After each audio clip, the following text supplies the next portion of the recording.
අපිට ප්‍රශ්න එනකොට මැරෙන්න හිතුණ අයට හිත චුට්ටක් හරි හදාගන්න උදව්වක් වෙයි කියලා හිතාගෙන මම මේ වීඩියෝ එක අරගෙන ආවේ. එහෙනම් මගේ යාළුවනේ මගේ වීඩියෝ එකත් එක්ක දිගටම රැඳී ඉන්න කියලා ආරාධනා කරනවා. මිනිස් ජීවිතයක් කියන්නේ මහා පුදුමාකාර විදියට දුක සතුට හිමි වුණ සමහරක් අයට සතුට විතරක් සමහරක් අයට දුකම විතරක් සමහරක් අයට මේ දෙකම සමබරව තියෙන ජීවිතයක් තමයි. ගැහැණියක් විදිහට මට නම් මේ දෙකම උරුම වෙලා තියෙනවා. නමුත් මම ජීවත් වෙනවා.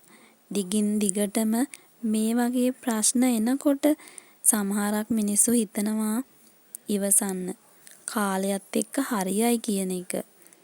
හැම ප්‍රශ්නයකටම පිළිතුරු කියලා. හැබැයි මේ පීඩනයක් නිහඬව දරාගෙන ඉන්න පුළුවන් මිනිස්සෙක් මේ ලෝකේ නැහැ.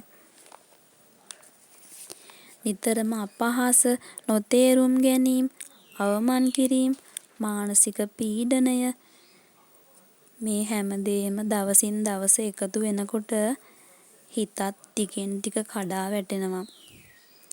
ඉවසීම කියන්නේ මේ හැම අසාධාරණයක්ම පිළිගන්න එක නෙවෙයි. සමහර වෙලාවට Tamanගේ හිත රැකගන්න සීමා තියාගන්න පුරුදු වෙන්න ඕනේ. අවශ්‍ය තැන්වල ඇති කියන්න මතක තියාගන්න. ඉවසීම හොඳ ගුණයක්. හැබැයි Tamanගේ මනස ගෞරවය සහ සැනසීම නැති වෙන තරමට ඉවසන එක ගුණයක් නෙමෙයි.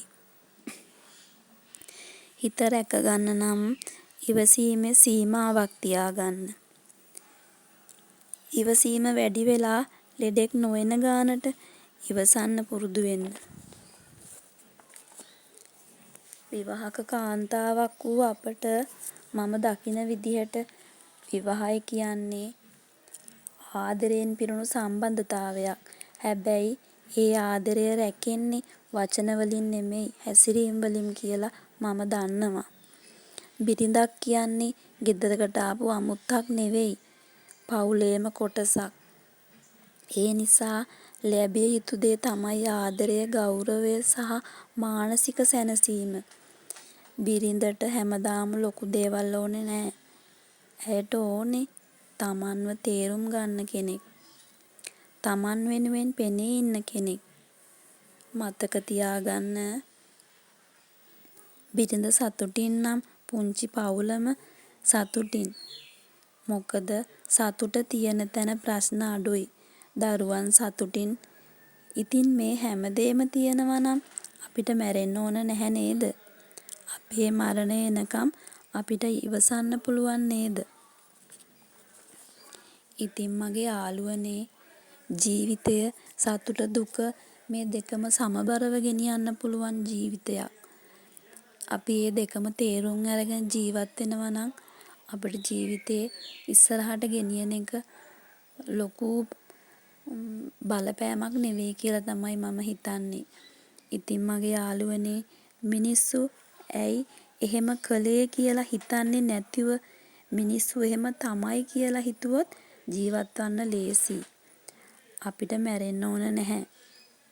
හැම වෙලේම සිනා වෙලා ඉන්න පුරුදු වෙන්න. ඉතින් මගේ යාළුවේ මේ අදහස් ටික ඔබට ප්‍රයෝජනවත් වුණා නම් මේ වීඩියෝ එක බලපු ඔයාලගේ ආදරණීය කමෙන්ට් එකක් දාගෙන යන්න අමතක කරන්න එපා. ඉතින් මගේ යාළුවනේ අදට මම ගිහින් එන්නම්. සුබ දවසක් කියලා ඔයාගෙන් ඉල්ලනවා.